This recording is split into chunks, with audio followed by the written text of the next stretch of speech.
Cannabis Common Sense, the show that tells the truth about marijuana and the politics behind its prohibition. Hello and welcome to another exciting edition of Cannabis Common Sense.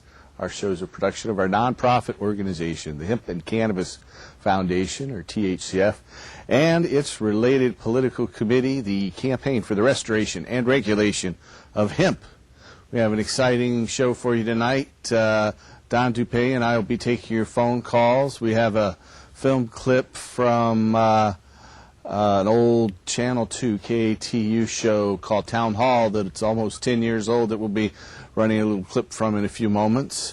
Tim Pate is here to entertain you with his musical guitar, and we'll be taking your phone calls in just a little bit. But before that, let's bring out our infamous dancing cannabis leaves. And here they are.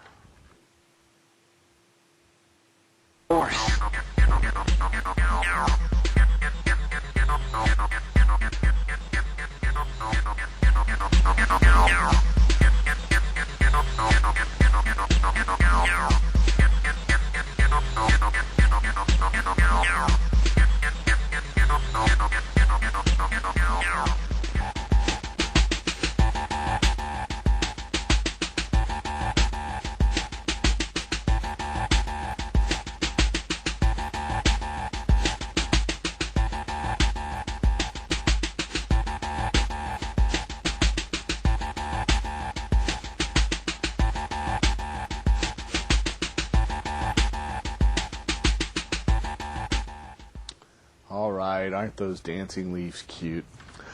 We'll bring you the hemp news tonight. Our first story is out of Washington, D.C.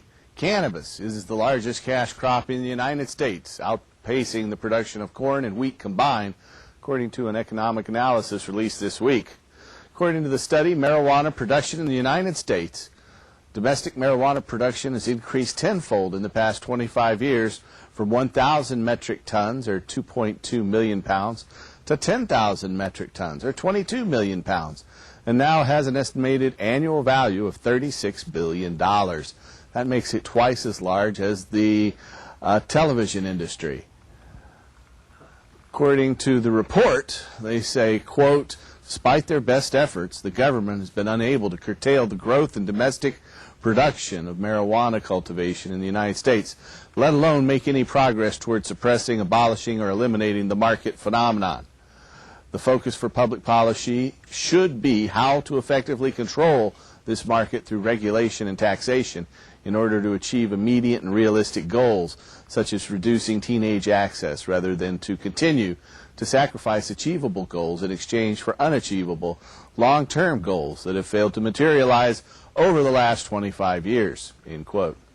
According to the report, marijuana cultivation in California is responsible for more than a third of all U.S. cannabis production. Cannabis ranks as the top cash crop in 12 states and is worth more than $1 billion annually in 5 states: California, Tennessee, Kentucky, Hawaii, and Washington State. A 1998 Normal report estimated the value of domestic marijuana production at that time at approximately $25 billion. The full text of the report, Marijuana Production in the United States in 2006, is available online at drugscience.org. That's drugscience.org. Another story from Frankfurt, Germany. Cannabis-based medicines could offer therapeutic relief for symptoms of Parkinson's disease, or PD, and may also moderate the course of the illness, according to a scientific review published this month in the journal Current Medicinal Chemistry. The authors state, quote, cannabinoids are antioxidant, inhibit glutamate toxicity, and they also possess anti-inflammatory properties. Altogether, we can conclude that cannabinoid-based medicines could be neuroprotective in the course of the disease, whereas individual compounds might modulate the behavioral effects of Parkinson's disease, motor symptoms themselves, end quote. Parkinson's disease is a neurodegenerative disorder affecting the basal ganglia that result in a loss of motor coordination, organ failure, and death. The disease is characterized by loss of dopaminergic neurons, typically resulting from brain inflammation, glutamate overproduction, and or oxidative stress. The illness is estimated to affect approximately 2% of the population over the age of 65. Survey data indicate that cannabis can provide subjective relief for symptoms of Parkinson's, including extreme slowness of movement and reflexes, or bradykinesia, muscle rigidity, and tremor. However, a recent clinical trial assessing the short-term use of oral THC on symptoms of Parkinson's found that the drug had to have little immediate effect on the patient's movement. Tends to indicate that THC isn't the drug that is helpful here, but rather CBD or cannabidiol. The full text of this study, an overview of Parkinson's disease and the cannabinoid system and possible benefits of cannabinoid-based treatments, appears in the December issue of the Current Medicinal Chemistry. From Meadville, Pennsylvania, former Pennsylvania Governor Raymond Schaefer passed away last week after suffering complications from congestive heart failure. He was 89 years old. Schaefer was the governor of Pennsylvania from 1967 to 71, and in 1971, Schaefer, a Republican, was appointed by President Richard Nixon to chair the National Commission on Marijuana and Drug Abuse. The Presidential Commission, later known as the Schaefer Commission, concluded in 1972 that, quote, neither the marijuana user nor the drug itself can be said to constitute a danger to public safety, end quote. And they recommended to Congress that, quote, citizens should not be criminalized or jailed merely for private possession or use of marijuana, end quote. Though rejected by Richard Nixon, who refused to even read the report, and largely ignored by Congress, the Schaefer Commission's report was instrumental in convincing several state legislatures, including Oregon's, which was the first to decriminalize in 1973, to decriminalize cannabis in the possession of minor amounts of marijuana. The report was later cited in 1977 by then-President Jimmy Carter, who argued before Congress, quote, penalties against drug use should not be more damaging to the individual than the use of the drug itself. Nowhere is this more clear than in the laws against possession of marijuana in private for personal use, end quote. Governor Schaefer was an honest public servant who, when confronted with the evidence that it made no sense to treat responsible cannabis smokers as criminals, had the courage to stand by his principles despite enormous pressure from the Nixon administration to modify his views and the Commission's recommendations for political ends. To this day, the Marijuana Commission still stands as the most comprehensive governmental study of this subject ever undertaken. The full text of the 1972 Schaefer Commission report is available online at druglibrary.org. That's druglibrary.org. Here are some facts about the U.S. drug enforcement law and illegal drugs you may not be aware of. Despite the fact that it's darn hard on your lungs compared to mainstream tobacco, marijuana's toxicity is less than half that of heroin or cocaine. Despite the fact that millions of baby boomers have inhaled marijuana's mind-altering active chemicals, these same people are hardly seeking treatment for addiction. Although psychologically addictive, along with television, desserts, and other items offered legally in our society, the evidence that marijuana poses any psychological addictive threat is scant at best. In fact, there is strong evidence that it's effective in treating cancer, AIDS, glaucoma, and multiple sclerosis. How curious, then, that the Federal Drug Administration licensed a drug called Medicinal that mimics marijuana's medicinal effects, even as it prohibits any medical testing of marijuana's benefits. Even the UK's straight-laced Economist magazine, which is my favorite magazine, chimed in as of late and said, quote, marijuana is medicinally useful whether politicians like it or not, end quote. It gets far stranger. Under the dictates of the Controlled Substances Act, marijuana remains on the federal list of hardcore Schedule I drugs, right up there with heroin and LSD. Incredibly, our government believes cocaine, a far more toxic substance than marijuana, is somehow less addictive than cannabis. So they place Freud's friendly white powder, which is also deemed to have accepted medical use in treatment, by the way, next to the good old methamphetamine on Schedule II. Got that right, folks. Our government believes marijuana is more addictive, more toxic, and therefore more worthy of our fear and attention than either cocaine or methamphetamine. Makes you wonder who exactly is on drugs. We're going to come back in just a moment to take your phone calls and with more fun and games. But before that, we have a film clip about 10 years old. We'll be back in a minute. KTU presents Town Hall. Tonight on Town Hall, they say they're puffing to end their pain, and they want to legalize marijuana for medicinal uses. But would that send the wrong message to kids about drugs? Should medicine go to pot? That's our debate tonight on Town Hall. And now, your host, Jeff Gianola.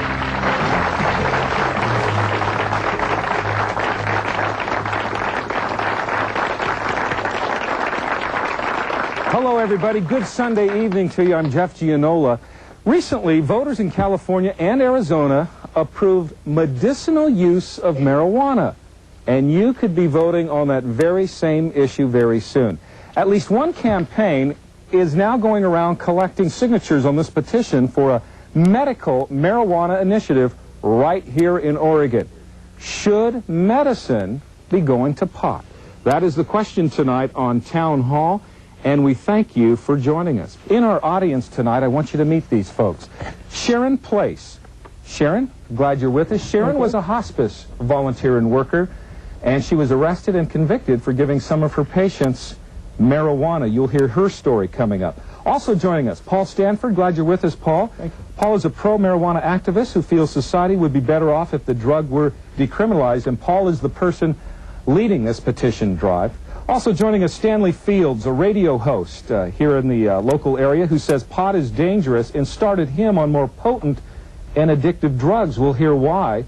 And Arnold Lochner of the Drug Enforcement Agency, the DEA, which is promising to punish doctors who prescribe marijuana. They're saying as long as there's a law out there, we will enforce it. That's what we take an oath to do. So we'll hear from Arnold as well. You know, the medicinal marijuana movement, the MMM, is gaining speed here and across the country after those votes in California and Arizona recently. But federal officials are saying, not so fast. As more teens use drugs, the Clinton administration says prescribing marijuana as medicine sends the wrong message to young people. We have a problem. Increasing numbers of Americans believe that marijuana is not harmful. This is not a medical initiative. This is a legalization of drugs issue. The Clinton administration promises to enforce federal laws prohibiting the distribution of illegal drugs, no matter what's permissible under state law. Now, doctors who violate the law could lose their medical credentials or face criminal charges. We want to make clear that federal law still applies, and federal officials will continue to apply the law. The administration rejects claims that marijuana is more useful than existing medicines in treating a variety of illnesses, such as glaucoma, arthritis, or the nausea associated with chemotherapy. But Dr. Richard Cohen of San Francisco says marijuana has helped some of his seriously ill patients. It means that patients will not have access through a physician recommendation to a medication that might improve their quality of life or their medical care. This woman found an alliance in California which grows marijuana for medicinal purposes. She's puzzled by the federal position. It's not about getting high or getting stoned. It's about trying to become normal and live a normal life. But with the government promising to punish doctors who prescribe marijuana, some people worry that in the end, it may be patients who are punished. This is what it's about. Well, it was in Arizona, residents voted 65 to 35% in favor of Proposition 200, which overhauls the state's drug policy laws. The measure allows physicians in Arizona to prescribe certain strictly controlled drugs, and that includes marijuana, to relieve the pain and suffering of seriously ill patients. Let's go to California. Voters there approved an amendment to the state constitution giving physicians the right to openly recommend, not prescribe, just an oral recommendation in California. They can do that, marijuana to patients. It was called Proposition 215, and it passed 56 to 44%. The issue on Town Hall, why should marijuana be allowed as medicine here in Oregon? Some quick hits on that. Why should it be allowed? Why? So that I can remain comfortable and no longer in pain. Okay, you're suffering? From AIDS. From AIDS. Thank you. Okay. Anyone else? Why should it be allowed? People don't want to take the narcotics that are handed out like candy. They want to be well.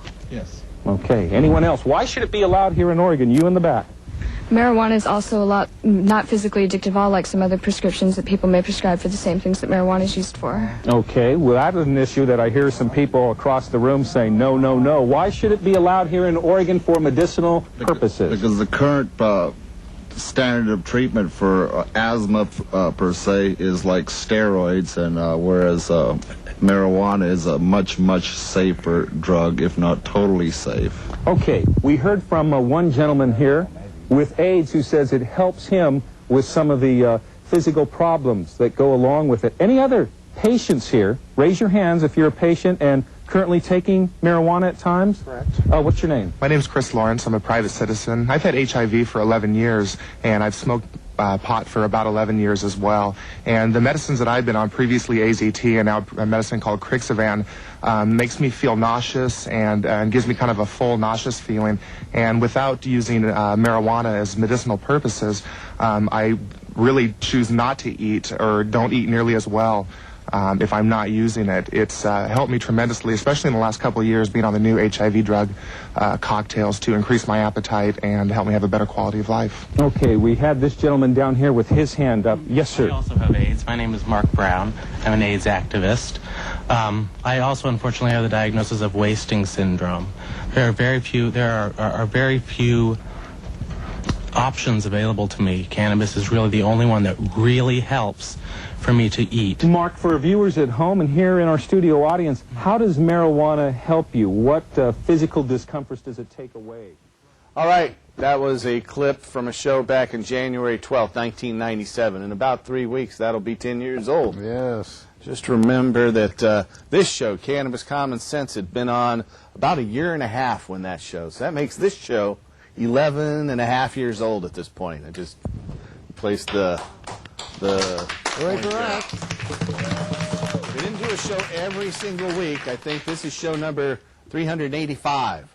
And so, but we have been doing them every single week, or almost every week, for a number of years now. We're going to be off next week, though. Next week, our studio is going to be closed down, but we'll have a repeat, probably, of this very show. So there you have it.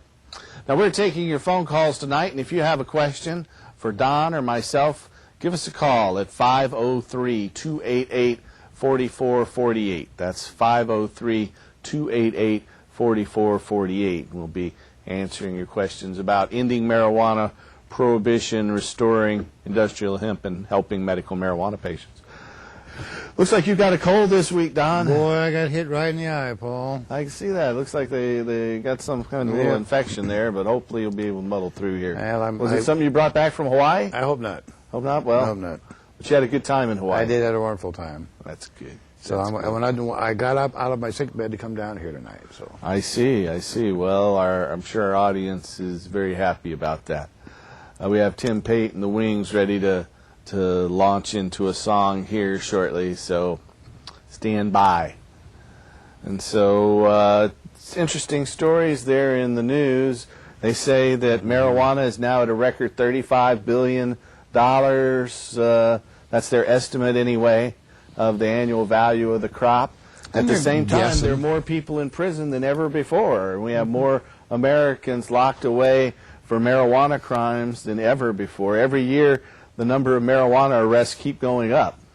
The truth is, they don't really know how much it's worth. Yeah. They guess. And I suspect it's worth a lot more than they guess. Probably so. You know, they say more marijuana it's $35 million where television, the whole television industry, all the different channels and all the networks and all the production is only $15 to $18 billion.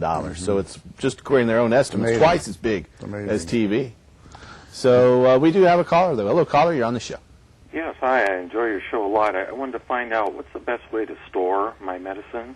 Should I put it in a freezer or refrigerator? Yeah, in glass jars or glass containers, good, even though I don't really do that myself. A lot of people prefer that. But putting it in a freezer will help preserve it. And you want to keep it in a cool, dark spot. If you can't put it in a freezer, keeping it in a cool, dark spot is the best. Light makes the cannabinoids degrade, and so you want to keep it in a dark location. All right, thank you very much. Sure, that was an easy one. Put it in a jar, let it dry nice, put it in the freezer. It'll be there next week when you come back, or 6 months when you come back. And you forgot it was back there in that freezer somewhere, and you'd be happy to find it. That's true. I found some of mine. You did recently? Yeah. That's always fun. That's always fun. Yep. Here's a little bud from the outdoor season, which is over now. But still, remnants remain. Looks pretty nice. Yep. You know, they talked also in the news about how cannabis is helping Parkinson's and other neurodegenerative diseases like multiple sclerosis, Alzheimer's. There were studies a few months ago how it slows the progression of Alzheimer's. Sure. It's a powerful antioxidant, and it's not the THC that's has the neuroprotective effect. Really, it's the CBD or the cannabidiol, which isn't available pharmaceutically anywhere. I know it helps. I know it helps my sweetheart Ramona. She has Parkinson's syndrome. So. Oh, really? Okay. It does help. We have another caller. Hello, caller. You're on the show. Hey, how you guys doing? Hello. Very well. Hey, I got a question. I did a research paper a while back, and it's hard to get information on this, but I've always wondered what the government spends per year trying to keep marijuana out and putting people away for it compared to if it was legal and they were to tax it, what they could make. I don't know if that, You know, there are studies on how much it costs, and I think the annual cost for is estimated to be between $20 and $25 billion. If you look at the states, the cities, the federal government, what they spend on courts and their arrests and everything is $20 to $25 million. Right now, the black market value is at $35 million. There are a lot of different things when marijuana is legal that will change. We'll see our cars running on more biodiesel because hemp produces more than 3 times more biodiesel or seed oil than any other crop out there. So the byproduct of that is 3 tons of high-protein food. There's a study done at Notre Dame University that was published in a magazine called The Midlands Naturalist. That study was called Feral Hemp in Southern Illinois. And it said that an acre of hemp produces 4 tons of hemp seed. When you press 4 tons of hemp seed at a cold press at 30% oil by weight, you get about 300 to 320 gallons of oil. Wow. Now, the next most productive seed oil crops are rapeseed or canola oil, sunflower seed, and soybeans. And each of those produces between 100 and 120 gallons per acre. So we could see a dramatic drop in the price of biodiesel once hemp is allowed. And the byproduct of that, again, is 3 tons of high-protein hemp seed meal per acre that could help reduce world hunger dramatically. It almost makes too much sense. That's the reason it was made illegal. It was a conspiracy put together, a misinformation campaign developed by the petrochemical industries to protect their patented and capital-intensive processes. They didn't want to spread the wealth out. They wanted the wealth to be concentrated in the oil companies. And today that means the wealth is concentrated in the hands of despotic rulers primarily in the Middle East and in other countries as well, but like some in Africa. But it's pretty crazy. Well, hey, I appreciate you guys. Thank you. Thanks for your call. Have a good holiday. You too. Happy holidays to all our viewers out there. We are taking your calls tonight, so if you have a question for us tonight, give us a call at 503-288-4448. That's 503-288-4448. I certainly hope we're approaching this critical mass you talk about when, like the Berlin Wall, it will all come down and everything will go away and we'll start to get some common sense back to it and some productivity in our oil. And I'm real hopeful with Democrats taking control of Congress. We've got Nancy Pelosi as the Speaker of the House. She's been a long-time supporter of medical marijuana. So I'm hopeful that sometime in this coming year we're going to see a vote in Congress to end federal prohibition of medical marijuana. There was this bill out there, the state's rights to medical marijuana, that's co-sponsored by Portland's own Earl Blumenauer and Peter DeFazio and Barney Frank from back in Massachusetts and Nancy Pelosi. And so I'm sure we're going to get hearings on it. The Republicans would never allow hearings. They finally got it up for a vote last year, and it got 170 votes. They need 213 votes to pass it. So we were 43 votes shy of passing it. And so that would make it where the federal government wouldn't prohibit states from licensing medical marijuana. It'll open up dispensaries. It'll make it a lot easier and less frightening for patients to deal with the medical marijuana issue. Right now, most patients who get a permit aren't able to grow it, and they aren't able to access it. And when they do, it's incredibly expensive. The price of marijuana should be very, very low. It grows on trees. It's easily cultivated. It's a weed. Instead, it costs more than gold. And so that will change once marijuana is legal. We have another caller. Hello, caller. You're on the show. Hello. Hi. Is this Paul? Yep. I got a question for Don, probably there. Okay. He's here, too. Yeah, a patient, and I got robbed the other day. And my neighbor, he's seen the guy. So he called the cops, and they caught him somewhere else because he got the license number, and they robbed my medicine. And I'm wondering what you got to go through to get the medicine back. I was all legal and everything. And you should just have to tell them you want it back. It's evidence of the theft. Yeah. How long would that take, though? Cause well, you know, I really can't answer that. I haven't done that specifically. If you had a lawyer working on it, right. And I'm sure that's probably financially difficult for you. Well, Paul Loney is the lawyer that's done work for me in the past. Okay. So I was you got one of the best ones right there, in my opinion. Yeah. Paul also co-hosted the first 120 episodes of this show. Right. And so I'm sure he can help you. He could get it back in this week if the police will cooperate. Is this in Portland? It'll be ruined. Yeah, it's in Portland. Oh, they'll so just it's throw it in harvested the bag in the mold. They won't dry it or anything. No, probably not. So you better get right on top of that. Of course, we got a holiday now. Right. Have you talked to Paul about that? No, I haven't called him yet because I don't know if I want to open up a can of worms, but still, these guys come in and rob my house, so they deserve to go to jail. They had warrants, so. I'm glad you did that. I'm glad they caught them. They got caught. That's a good thing. So often they don't get caught. Right, and the police were decent. They left my babies, and they left a note on the door. So I called them, and they asked if I want to prosecute. Well, sure. If the guys are thieves, they need to be prosecuted. That's right. It's terribly violating to have somebody come into your home when you're not there. Mm-hmm. Steal your medicine, they need to go to jail. That's right. Well, yeah, or my tools or guns or whatever. So, well, I'll try giving Paul a deal and see if there's something he could maybe do for me about it. Well, I'm sure there is. Yeah. You might try contacting the police themselves and seeing if you can get it back. Tell them it's going to rot and you want to cure it and you need it for your condition. Maybe they'll help. Sometimes they do, sometimes they don't. And if that doesn't work, then you can go to Paul. Right, you might be able to do it through the weekend, where I'm sure Paul wouldn't be able to work on it till after the Christmas holiday. Exactly. Well, all righty. Thanks for the information.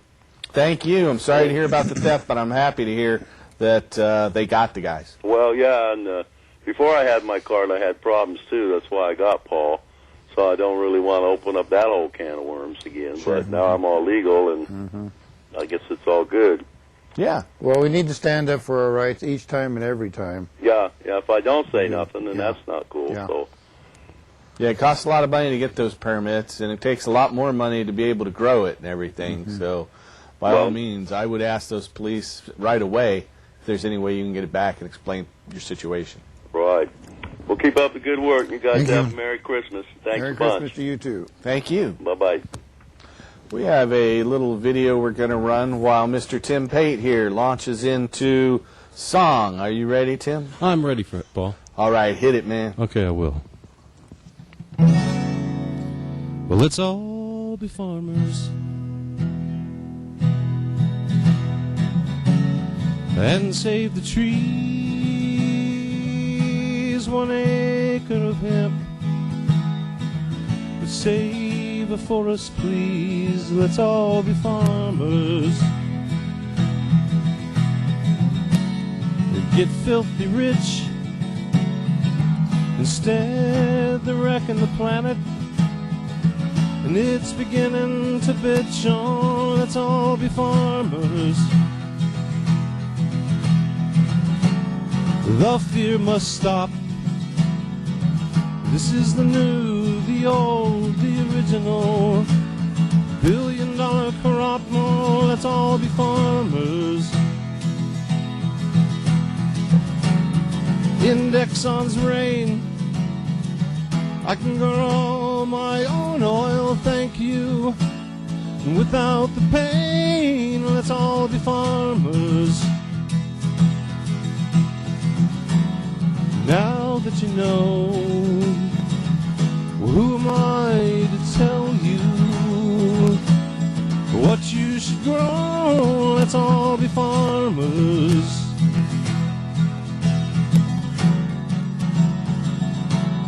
Let's all be farmers.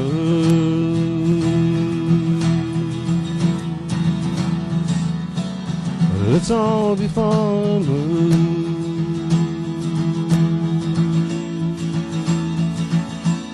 And as we watch that last tree fall, what will our cry be? But goddamn, oh, we could have had them all. Let's all be farmers.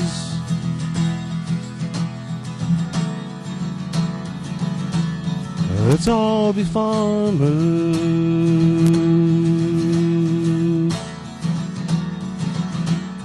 Let's all be farmers.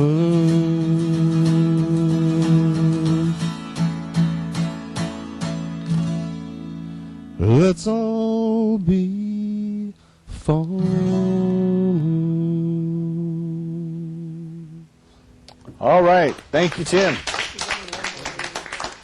Yeah. Oh, I'm supposed to say hi to Hash Matt and happy birthday to him as well. He's one of our volunteers, and we always have a live audience here, and we never recognize him enough. But thanks for being here, live audience, and happy birthday, Matt. And there's a microphone here where they can ask questions if they want. So sometimes we get questions from the audience. Sometimes we do get questions. Sometimes we do. So if you're out there and you have a question for us tonight, the 22nd of December, then you can call us at 503-288-4448. It's 503-288-4448. We do have a call. Hello, caller. You're on the show. Hello there, Paul. Howdy. Yes, this is Sabby Shaw. Hey, how you doing? I must tell you that this is a good topic tonight. Well, good. There is lots of fiber in cannabis. Yeah. That's true. If you eat cannabis, I strongly suggest make the flower. Uh-huh. Because it has fiber. You need the fiber. Now, I tell you this. Last night, I made brownies with the oil. Uh-huh. And I become very hungry. And my wife, she made Christmas stuff all over the place. Uh-huh. Ate way too much candy. Got hemorrhoids down the back of knees. Hurt very much. Well, don't eat too much. Just eat enough now. So we always, gain a little weight at this time of year. That's the way it goes. So you have your receipt there, Don. You know, Paul, I'm looking at this receipt, and this is my privilege and my pleasure today to go down to there and to the Oregon Medical Marijuana office and pay my $100. It's different down there now. They have a booth. It's like you were invited into the doctor's office. I went in there today, too, just per chance to turn in some papers where somebody was changing caregivers. And instead, it used to be that we had to go to the regular cashier booth. And now there's a special room. On the outside of the room, it says, respect other people's privacy and confidentiality. If someone's in, wait till they come out to come in. You go in, they got a nice little room. There's a plant, a bookcase, little window. They were real nice and took the documents. So and I got to meet our own window now. I got to meet Pam Salisbury. Salisbury, yeah, she's the program manager. Very nice lady. I was impressed by her. Yeah. But here's the tax, folks. You got to pay somebody. Yep.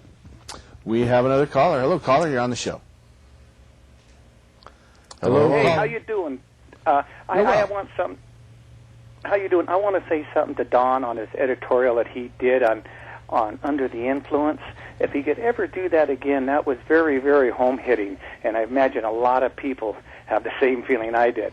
Don, you're doing a good job. God bless you, both of you. Happy holidays. Thanks. Well, what better segue could we have into this week's editorial? Well, it's called Just What the Hell is Under the Influence anyway, and I've done that a couple of times, and I'll do it again because it's one of my personal favorites.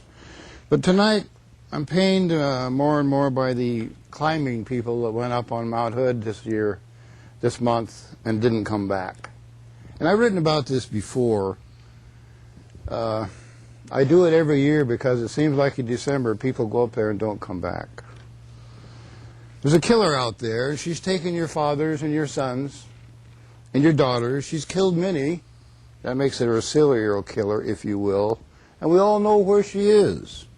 Yet we let her kill again, beckoning the foolish and the foolhardy alike. Her curves and slopes are too alluring for many to resist.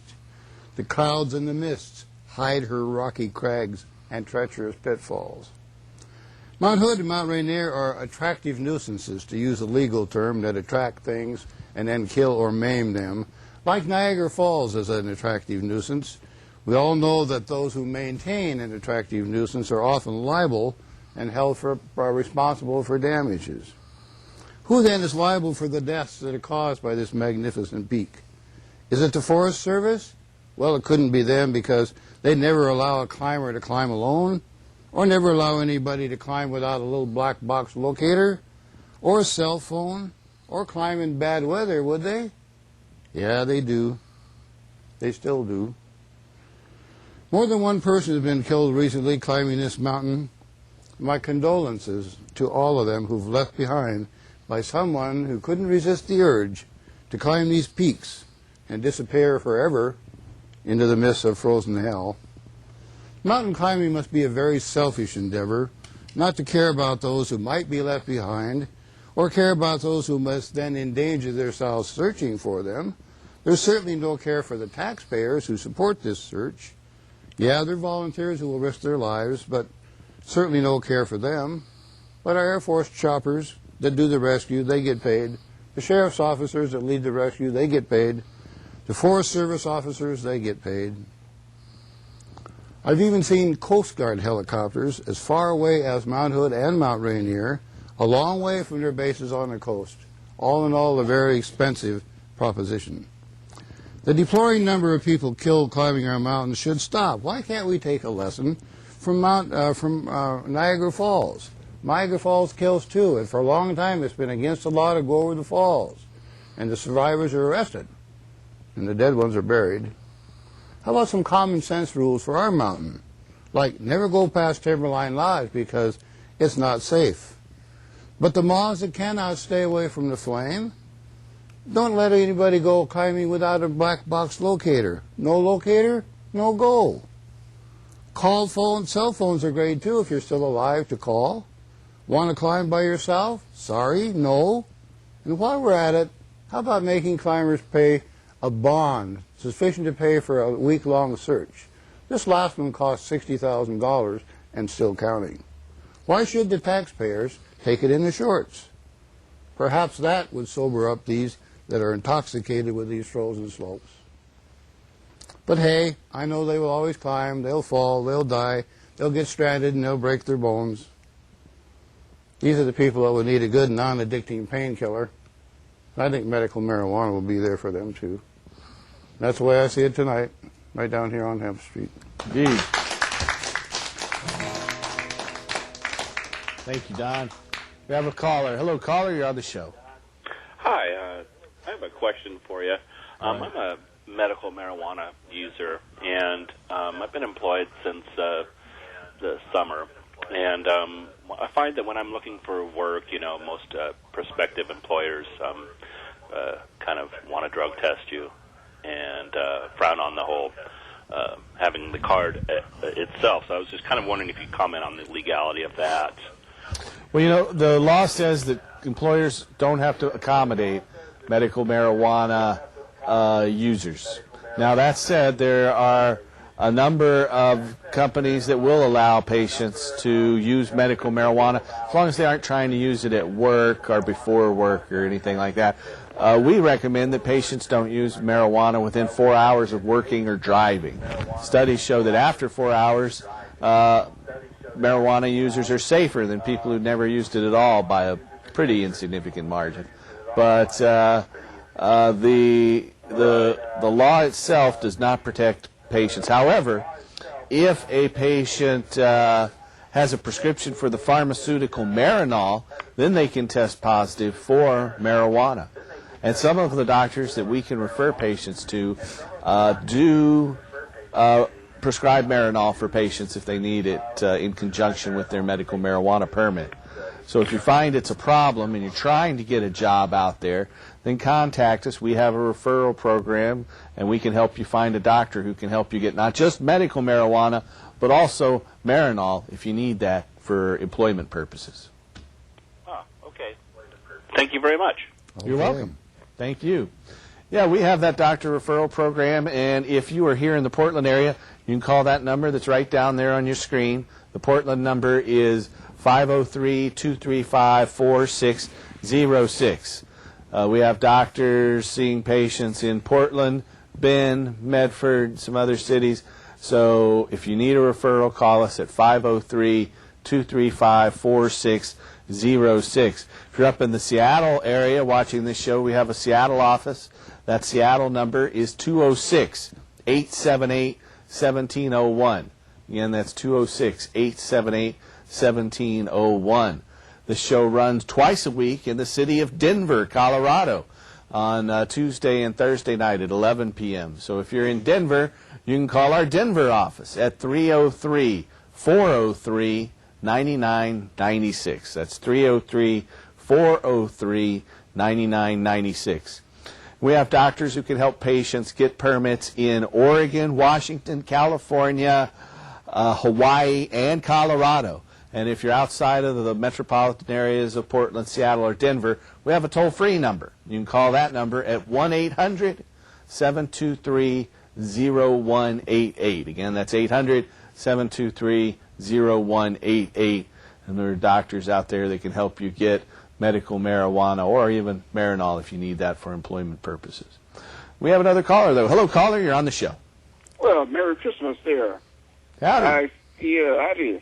I got my form in for the change of the caregiver, so do I need to send a copy of the change to them, or do I just fill the thing out and send it on in?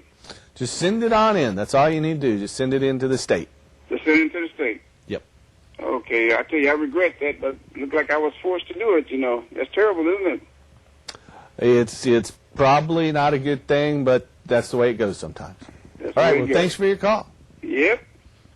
If you have a question out there, give us a call at 503-288-4448. That's 503-288-4448. We'll be taking your calls right at the top of the hour.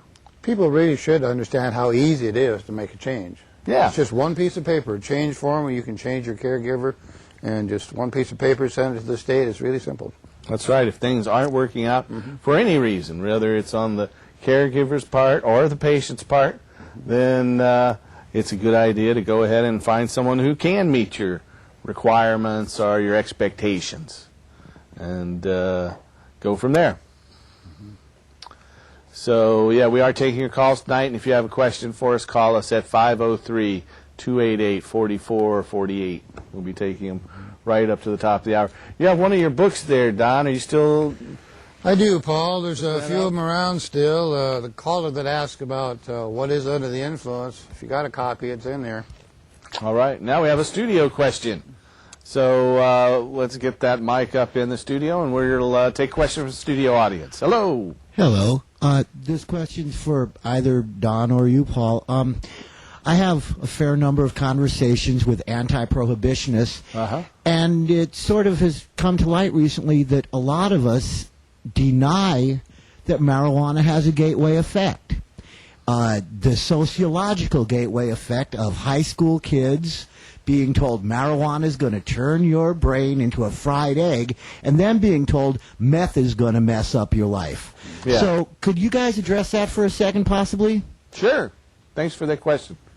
Don, you want to say? Well, you know, I think when you put the two together, I often say that marijuana isn't a gateway drug, but marijuana prohibition is a gateway to the black market. Exactly. And once the people are introduced to black market channels, the people who sell marijuana on the black market, by and large, if they're selling other things, are going to try to sell their entire set of wares to whoever they can sell that to.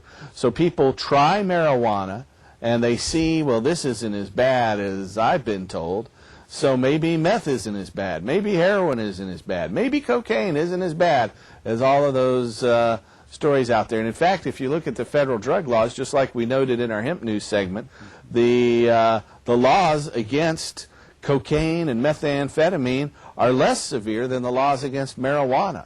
So it's not marijuana that's a gateway drug, it's marijuana prohibition. Exactly. Because people, you think, I've been lied to about this, and then makes you want to try something else. Exactly. That's the problem. Lying to them in the first place. We have another caller there. Hello, caller, you're on the show. Yeah, hi, gentlemen. I was calling in regards, I'm a new card holder, and when I received my card and information, they gave me a couple meeting places, the first Wednesday of the month and the second Saturday of every month. Yeah. I've been interested in going, but I really wasn't sure because one of them said it was like a pizza place or something.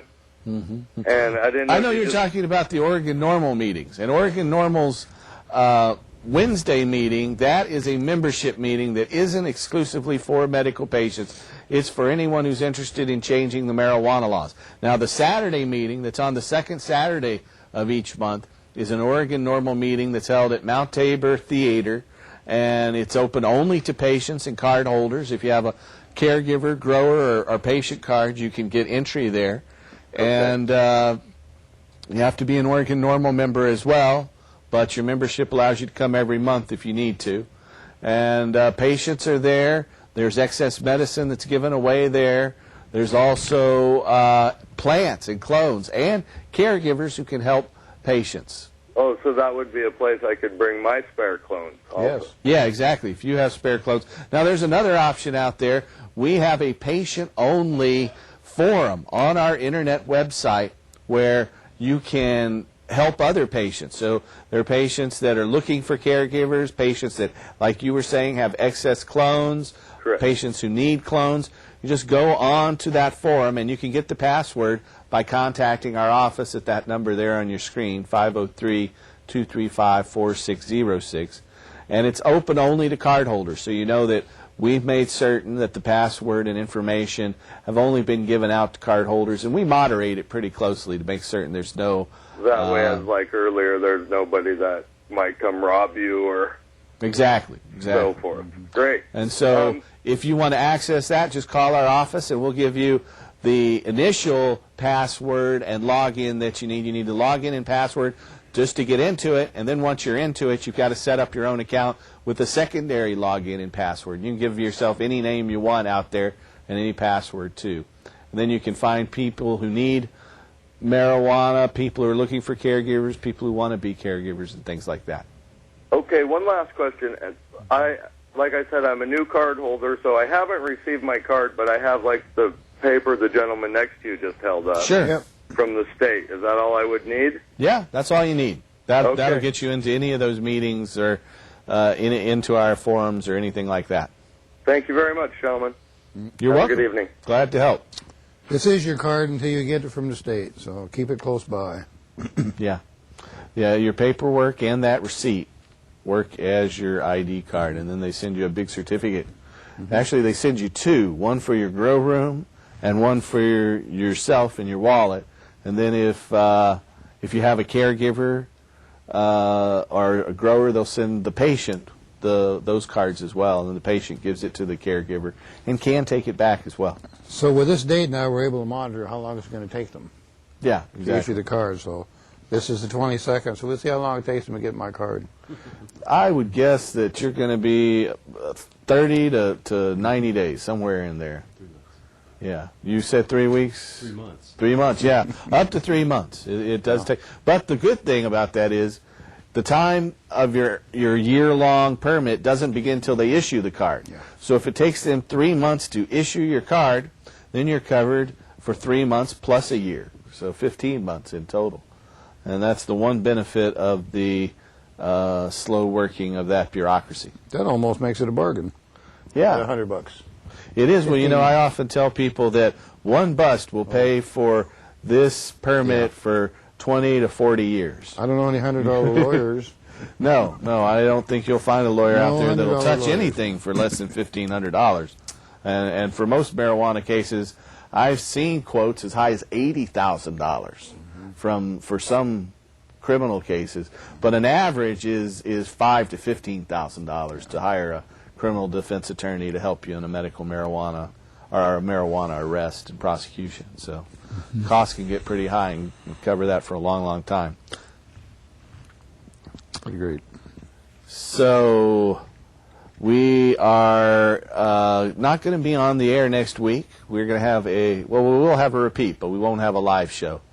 Our studio will be closing down for the holidays, but we'll be back in January to start up again. So stay tuned. Another exciting year. We'll see what happens. So if you have a call for us tonight, give us a call at 503-288-4448. That's 503-288-4448. If you need a referral for a physician and think you or a loved one might qualify for medical marijuana, there are a number of qualifications. The top one that most people qualify for is chronic pain. And chronic pain can be caused by degenerative disc disease in the back, degenerative arthritis, or literally 1,000 different conditions out there. Other conditions include nausea, chronic severe nausea. It's caused by diseases, gastrointestinal diseases like IBS or Crohn's disease or celiac disease. Any of those, anything that causes chronic nausea like hepatitis qualifies for medical marijuana, as does AIDS, glaucoma, seizure disorders like epilepsy, spastic disorders like multiple sclerosis, neurodegenerative diseases like Parkinson's and Alzheimer's, GERD, cancer, all of those, and even asthma as a spastic condition can qualify for medical marijuana. So if you need a referral, it's best, first of all, if you can get your own doctor to write these recommendations. That's the best way to go. So you need to talk to your doctor first. But if for some reason you don't want to talk to your doctor about this, you don't want it in your permanent medical record, or you've asked them and they said no, then we have a referral service in Portland. The number to call is 503-235-4606. If you're up in Seattle, our Seattle number is 206-878-1701.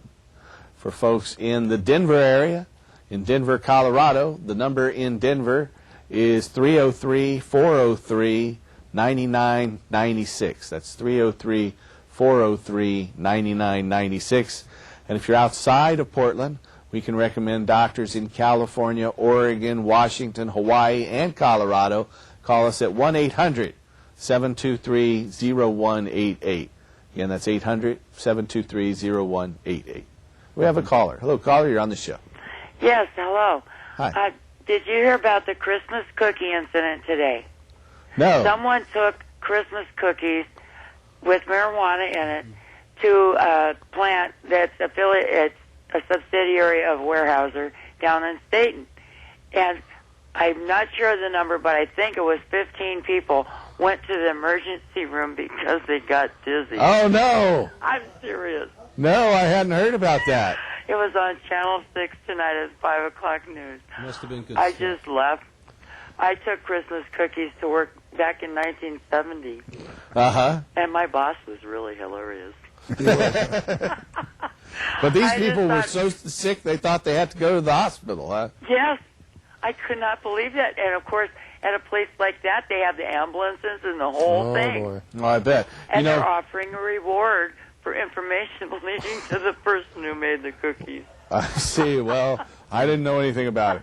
But it wasn't me. Are you sure? I'm sure. I didn't give them my recipe either. That would be conspiracy if you gave them the recipe, you know. But, you know, when you take marijuana orally, especially the flowers or something with strong THC content, it is a lot stronger than smoking it. When you eat it, it's more like a psychedelic drug, more like LSD or something like that. And you can get a lot higher from eating it than you would get through smoking it or vaporization. That's true. And so, but I just thought that was so hilarious. Yeah, that is kind of fun. Probably not for the people who were wrongfully tripped. I don't condone anything like that, you know, giving somebody a drug when they're not expecting it. If you want to do it, that's one thing. Tricking people into doing it is something else. Yeah. It's nice to know that they won't So you die. told your boss in 1970 when you took No, but No? my other boss was in on it with me. Ah, I see. Okay. Well, at least there was that. Exactly. Well, guys thanks have for a your great call. evening. That's an interesting story. I didn't realize that. All right, thank you. There We're will be about wrapping up fatalities, here. Tim, I know you're ready to launch into another song. We've got some more photos from the THCF Medical Gardens. I'm happy to have been involved in producing some of those plants, like this nifty little bud here. Is there anything you want to say in closing, Don? Well, Paul, I'm going to talk about hepatitis again when we come back the next year, because mine is getting worse. And I recently did talk to a nurse, that's one of our patients, who is doing some education about hepatitis. So I'm going to be talking about that after the first of the year. All right. Well, Tim, you've got something to say about the... They quoted you. Yeah, in this week's In Portland magazine on Thursday, they have Planet Portland, and they talked about the cannabis crowd, and apparently we are part of that cannabis crowd, because they were talking about the event at the Ambridge Event Center over in Northeast Portland. The Oregon Now, is Medical. that something that comes in the Oregonian newspaper, or Yes, is that it's- independent yes, of it was that? in yesterday's newspaper. It's just one of the little inserts they have, along with the homes and gardens and other things.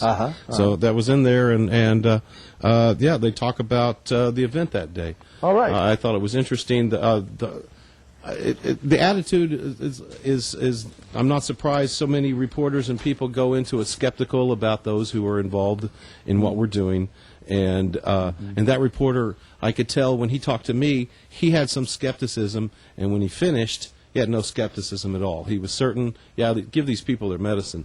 And that was actually the basis of the quote he had in there. When he was done talking to me, he said, I was done, I put up my pen, give them their medicine. Okay. And you know, I'm glad to see the opinions are changing. Yeah. If you want to read it, you can read it yourself. But, yeah. I'll have to check that out. Thank you. You're welcome. All right, folks, tune in next week, and remember to help us restore hemp. And please, now. Yeah, the sooner the better. Good night. Happy New Year.